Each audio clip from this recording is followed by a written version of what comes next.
You know what I have found to be true in life? You don't know what you don't know. And that sometimes we all need just a little bit of guidance. And I, as an astrologer, would like to offer up some guidance about what to look for in an astrology reading and an astrology reader. That's right, this video is a know before you go astrology edition. Let's get into it.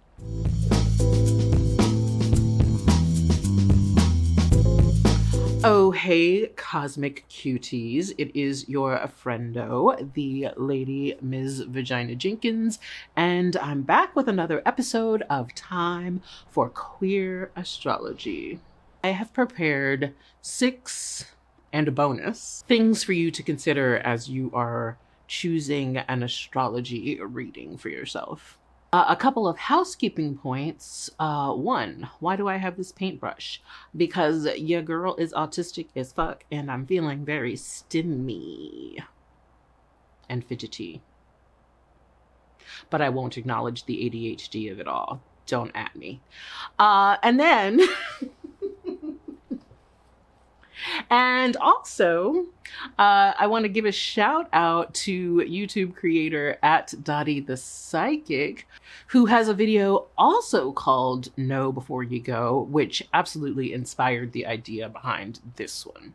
Dottie is an intuitive, psychic, tarot reader type person. And so you should definitely check out, 1, their content here on YouTube, and I'll make sure that I link you in the caption below. But also, if you are interested in a tarot/intuitive sort of reading, maybe check out their website, DottieThePsychic.com. That's all the housekeeping stuff. Now let's get into the meat of this thing. So, the first thing that I would say is, what is it that you want? I put this first because I very much firmly believe that it's important that we center ourselves in our lives. And so I would advise anybody that is looking to engage with an astrologer to understand first and foremost what it is that you want out of an astrology reading. What is going to make you feel as if you got your money's worth? Is it a sense of camaraderie? And maybe you want to choose a more entertaining reader? Do you want to feel as if you've been like low-key drugged by astrology? I think that's really popular in pop psychology right now. Or do you want to be affirmed? Or do you want the opposite thing, to know what you need to work on and what is challenging in your chart? For example, I had a Saturnian client, which people who are Saturn ruled are often incredibly hard on themselves. And so this client wanted an astrology reading that only consisted of positive astrology placements and aspects to affirm the work that they were already doing. And I just thought that was brilliant. And I loved the way that they knew that about themselves. Do you want an astrology reading that just reflects back aspects of your personality? And so you get that sort of that buoyed feeling of, oh, I am seen. Do you have questions about a particular placement or aspect in your chart, and you want to really deep dive and dig deep into that particular placement? Do you want an astrology reading that talks about family dynamics and understanding familial and ancestral trauma and how you heal that not only in your lineage, but in your own body? Do you want a woke-ass astrology reading that eschews gender binaries and is de-colonial and that talks about ways to divest from and disrupt internalized white supremacy? Do you want a time-sensitive astrology reading? Like maybe there's a particular event that you know that you want to do in the spring and you want to figure out the best timing for it. Do you want an astrology reading that focuses on your connection to another human being? And maybe you both sit down and the astrologer talks about how you're compatible or not with each other. Anyways, my point is that your life matters that you get to want what you want, to ask for what you want, and to be met with what you want.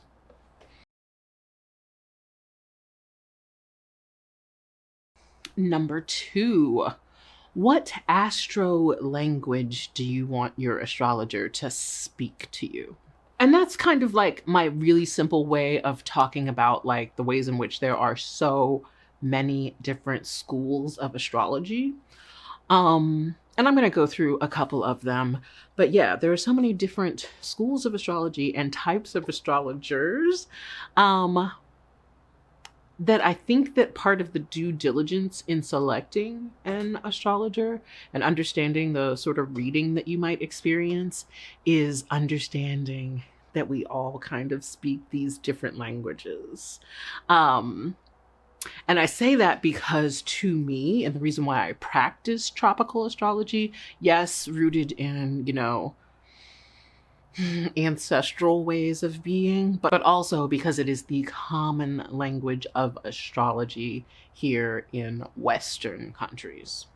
Tropical astrology, it is a sun-based kind of system. And so if we think about what the sun means in astrology, maybe this is more about like your personality, your self-concept or ego. Whereas from what I understand of sidereal astrology, it seems to be more focused on the moon rising sign, and has this sense of being more accurate, but hardly anybody speaks the language of sidereal astrology. So it's not a choice that I would make because I want to be able to connect to a wide array of people with astrology because it's a special interest of mine. And that is a perfect example of like knowing yourself, knowing what you're about and what aligns with your energy or not. There's also the language of astrology that is based on cultural and historical legacies. For example, there's Vedic astrology, which is more rooted in the idea of the constellations rather than the way that tropical astrology and sidereal astrology are like, oh, yes, the constellations, but from the perspective of Earth. Vedic is more about the constellations and the universe as this holistic kind of thing, and is not so Earth-centric. It is also very much connected to the Hindu faith. So in Vedic astrology, you'll often see a sort of vibe of like a corrective prescription for a bad placement or aspect. And then those prescriptions will often be rooted in Hindu cultural, medicinal, spiritual practices. Or like the cultural astrology experience of Chinese Baji astrology, which I love also for its holistic nature. And I love the ways in which Baji astrology will talk about, yes, this is like your energetic signature, but then this is how you can optimize your life. And I'm talking about in every facet of your life, what your toileting habits could be like, where you should put your bed when you sleep, who or whom you should not be sleeping with. Yeah, it's just so much more holistic and detailed. And I really, really respect it. And I don't know.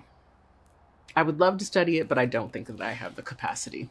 Anyway, my point is, what astrology language do you want to be spoken to in? And if you don't know what these terms mean, tropical astrology, sidereal astrology, Vedic astrology, evolutionary astrology, like I said, there's a lot of information out there about all the different types of astrology. And yeah, you could do a Google search, but honestly, I would encourage, if you don't know what those words mean, to ask questions. When you go to any astrologer's website, there should be a really clear section in there, somewhere in there, about me or biography somewhere, that talks about their approach to astrology. And if you don't know what the words mean when they talk about their approach to astrology, email them. Ask questions. It's absolutely okay to ask questions.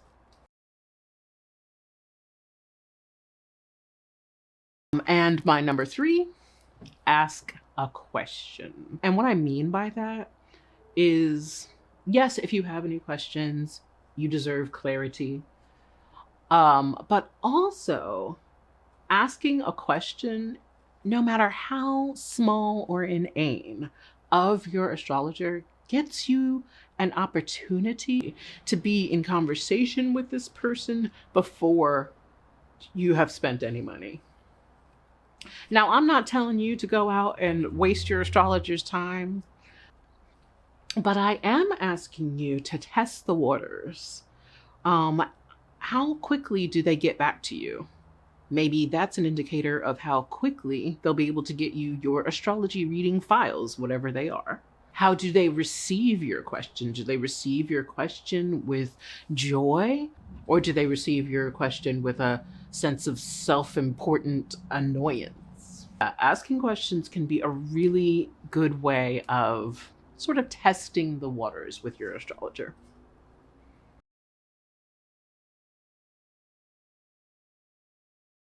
For, I would ask you to consider what type of reading format is the most accessible for you.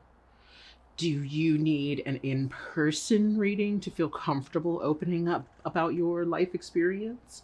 And to be able to make, that eye contact with folks, Or do you need a virtual reading because you would like to be in the comfort of your home? Is this reading in real time? Or perhaps you don't need to have that one-on-one in real-time conversation with your astrologer. Perhaps this is about emailing questions back and forth. Or perhaps you would just like to receive an astrology reading as a file. And then is that file an audio file? Audio only? Is it a video where the person is talking into a camera like this?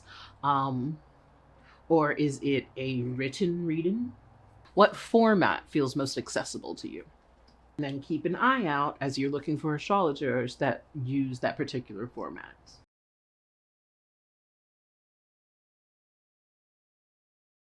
Number 5, please consider time and timing. Be sure to book your astrology reading with enough notice that your astrologer has time to actually prep your reading. How much prep time should you give your astrologer? It really depends on the astrology reading. If it's just, a straight up, let's look at this chart together kind of thing, I would say like 2 days. I'm basing this on the fact that it usually takes me about 2 days to prep for a reading. Those 2 days usually end up looking like doing about 2-3 hours of deep dive research, getting all of these ideas, and then allowing myself to sleep on it, because I often get a lot of information through my dreams. And then in the morning, looking at the notes that I've taken with a fresh eye, and sort of like culling extraneous information, looking at ties in the information, that kind of thing. So I would suggest like a prep time or lead time for your astrology reader of 2 days. If it's like a straight reading, like we're going to look at this chart together. If it is a more complicated situation, like an astrology rectification, it may be useful to ask your astrologer about what kind of lead time they need for such a thing. For folks that are not familiar, an astrology rectification is for people that don't know their birth times. And so you can figure out your rising sign, even not knowing your birth time, if an astrologer works with you on a rectification, which is basically this idea that like throughout your life, the stars were at play and interacting with your life events. And so if we can gather your life events, things about your personality, your siblings, your family of origin, that kind of stuff, we can weave together all of that information to come up with a really good hypothesis of what your rising sign might be. As you hear me describe that, that is not something that takes place within 1 or 2 days' time. It usually takes me about 2 weeks to do an astrology rectification, and it usually ends up being a lot of back and forth emailing. as I'm figuring out my hypothesis and like running it by the client and asking clarifying questions. And yeah, it's a lot of work. And so that's something that takes like 2 weeks. But yeah, when in doubt, ask your astrologer before you book what kind of lead time they need.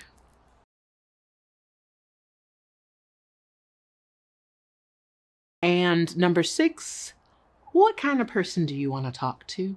In my opinion, the vibe of an astrologer is somewhere between teacher, professor, and therapist, medical professional, at least as it pertains to like in real time readings, right? So I ask, what kind of teachers did you like when you were in school? What qualities do you seek out in someone that is offering up therapeutic support to you? And then what would it look like to search for those qualities in a reader? For example, I do not enjoy people who are charismatic or incredibly popular, likable in this neurotypical kind of way. It's almost a guarantee with me that if everyone enjoys a person, I'm going to hate that person. I'm going to hate it so much. It's just giving golden retriever, and I am more of a black cat person. But if you enjoy charisma, personality, what is it? Charisma, uniqueness, nerve, talent in your astrology reader, then perhaps that's something that you would want to seek out. My favorite readers, and this is who I strive to be as a reader, are curious. They're curious about my experience and lead with that curiosity, and then also are willing to share like their experience. And so oftentimes in readings, I'm like, so this is what I have seen in terms of the patterns of how this plays out. Does that resonate with you? And what has your experience been like? That is the type of vibe that I like to bring to a session. So if that's the kind of vibe that you're into, holler at a gender baddie.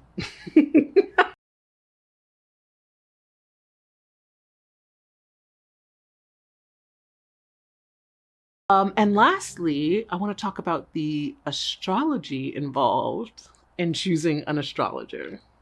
That's so meta. You know how I was saying, it was useful to ask a question to sort of understand who your astrologer is and maybe build a bit of a rapport? What if you asked your astrologer about their astrology? I wouldn't ask them to see their whole chart, but what if you asked about their rising sign and their Mercury sign? I suggest asking about their Mercury sign because of what I was saying before about how an astrologer is kind of like a teacher slash therapist. Well, teaching, learning, these are both under the auspices of Mercury. So it might be good to have Mercury compatibility with your astrologer. For example, maybe your astrologer has a Mercury sign that is opposite of yours. And does it create a sort of opposites attract kind of thing in terms of the information that you know is complemented by the information that they are able to offer? Or perhaps you have the exact same Mercury sign and they're able to speak to you in a language and a way of thinking that you can clearly understand. There's also the elemental compatibility of it. Fire and air are aligned with each other. Earth and water support each other. So what would it be like as a water Mercury, a Pisces Mercury, to hear from a Taurus Mercury astrologer? If you need any help figuring that out for yourself, comment below. I'm definitely down to support. Also, the rising sign compatibility of it all, just who they fundamentally are as a person and how that might interact with who you fundamentally are as a person. For rising sign compatibility with an astrologer, I actually would look at a little something different. I would prefer an astrologer with my exact same rising sign or the exact opposite, the sister rising sign. I really like that opposition because then that would mean that their rising sign would sit in your seventh house and vice versa. And the seventh house is all about how we relate to each other on a one-on-one basis. So yeah, those are my 7 know before you go tips to booking an astrology reading, whether it's your first or your very next. You know what comes next?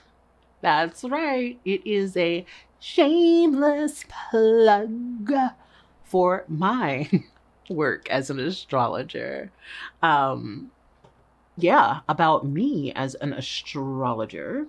I am a Black queer autistic astrologer. And I mention that because I need folks to understand that my work is rooted in disrupting white supremacy, ableism, heteronormativity, and just the hierarchy as a whole.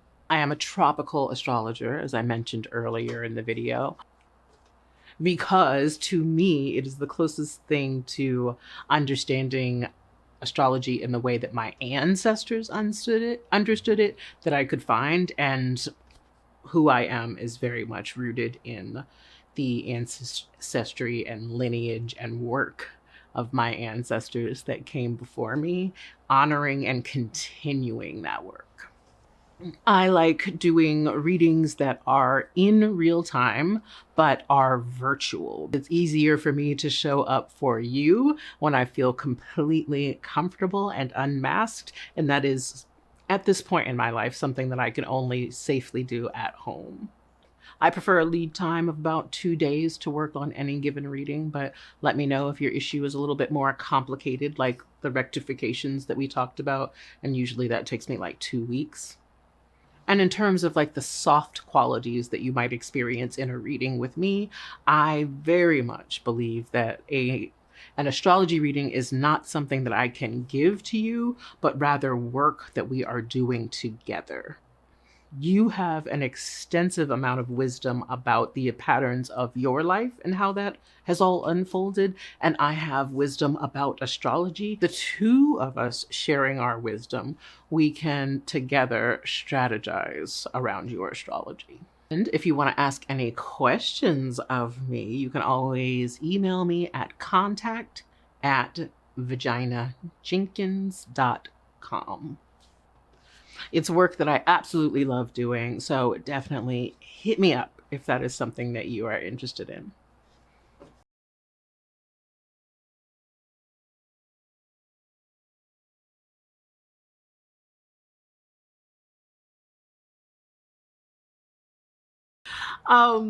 At any rate, thank you so much for watching this video, watching my videos just generally speaking, and of course, as always, thank you for making time for queer astrology. Bye!